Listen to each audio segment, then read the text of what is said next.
প্রিয় মিথ্যা যন্ত্রণাদায়ক। আপনার তথ্য উপাত্ত ছাড়া কোনো সিদ্ধান্ত নেওয়া কঠিন হয়। বাংলাদেশে এখন তো আমরা প্রায়ই প্রশ্নের সম্মুখীন হই, বাংলাদেশের তথ্য বিভ্রাট। তথ্য কি আছে আপনারা নিজেরাই জানেন। এক্সপোর্টের ডেটা নিয়ে সন্দেহ প্রকাশ, জিডিপি মেজারমেন্ট নিয়ে, ইভেন ইনফ্লেশনের মেজারমেন্ট নিয়ে অনেক সন্দেহ প্রকাশ করে অনেকে। কারণ তথ্যগুলো যদি ঠিক না হয় এবং তার সাথে যে অ্যানালাইসিসগুলো যারা করে, তো এই অ্যানালাইসিসটাও বিশ্লেষণটা খুব সুবিধার হয় না।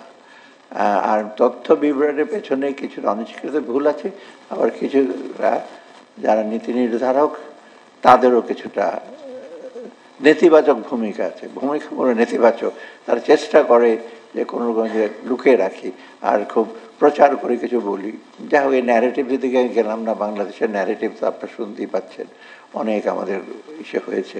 এটা শুধু ব্যাংক এবং আর্থিক প্রতিষ্ঠানের জন্য না, এটা আমি মনে করি আমাদের যারা বিনিয়োগকারী আছেন তাদের জন্য এটা প্রয়োজন আছে।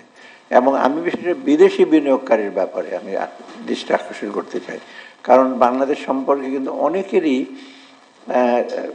কিছুটা ভ্রান্ত ধারণা আছে, কিছু ধোয়াটে ধারণা আছে, আর কিছু কিছু ধারণা ভালো আছে সেটাকেও ধোয়াটে করা হয়ে থাকে। সেটা আমি নাই গেলাম বিস্তৃত, যে বাংলাদেশ সময় অনেকে মিস ইনফর্ম করে যে এই দেশটা এরকম, এই দেশটা এরকম। অতএব এখানেই যে এই যে আমরা তথ্যগুলি পাচ্ছি, এটার মাধ্যমে তারা একটা সম্যক ধারণা পাবে, এমন চেষ্টা করা হয়েছে তথ্যগুলো যেন আপনার সঠিক হয়। তো ভেতরে গিয়ে যা দেখছি, সেটা ডেপুটি গভর্নর এখানে আছেন, অর্থ সচিব আছেন, আর আমি তো হরহামেশা টের পাচ্ছি কী ছিল ভেতরে 15 বছরে।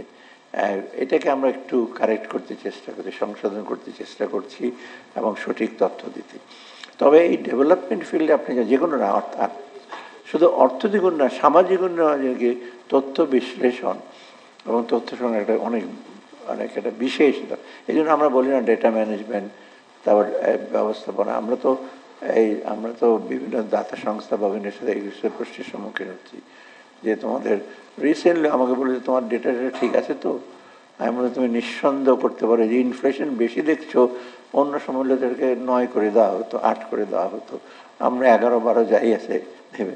সো আমি ওই প্ল্যানিং মিনিস্ট্রি বলি কি আমার কাছে যা আসছে হুবহু তাই পাবলিশ করতে বলেছি, এবং আমরা এগুলো কোনো কারচুপির ব্যাপার নেই। সত্যকে আমরা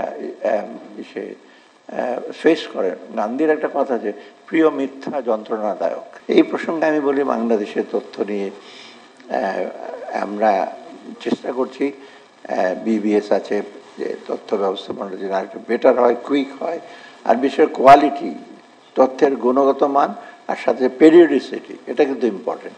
পেরিওডিসিটি মানে হেজ ডেটা, হেজ হলো 15 সালে, রেজাল্ট পাবলিশ করেন 20 সালে। এই ততক্ষণে তো নিউট্রিশনের ফিগার, পভার্টি ফিগার সব চেঞ্জ হয়ে গেছে। এইগুলি যথাসময়ে তথ্য যদি না দেওয়া হয়, ওই তথ্য কিন্তু এসে থাকে না। সবশেষে বলি, পৃথিবীর যেসব জায়গায় তথ্য ব্যবস্থাপনা যারা দেয় তারা কিন্তু মোটামুটি ইন্ডিপেন্ডেন্ট ইন দ্য সেন্স যে তারা ওই যেমন আমি স্ট্যাটিস্টিক্স কানাডার যে chief, he or she is not answerable to any minister. তাকে আনসার করতে পার্লামেন্টে, মানে ওই মিনিস্টারের ভয়ে, এখানে সচিব যদি থাকে সচিব তো ভয়ে, তো মিনিস্টার ভয় পায়, মিনিস্টার আবার ভয় পায় প্রাইম মিনিস্টারকে, প্রাইম মিনিস্টার আবার তার নিজস্ব মতে। অতএব যখন তাকে ট্রান্সপারেন্ট হয় তখন তথ্যগুলো ঠিকভাবে যাচাই কালেক্ট করা যায়, এগুলো কারেক্ট করা যায়, কোলেট এবং সংগ্রহণ করা যায়।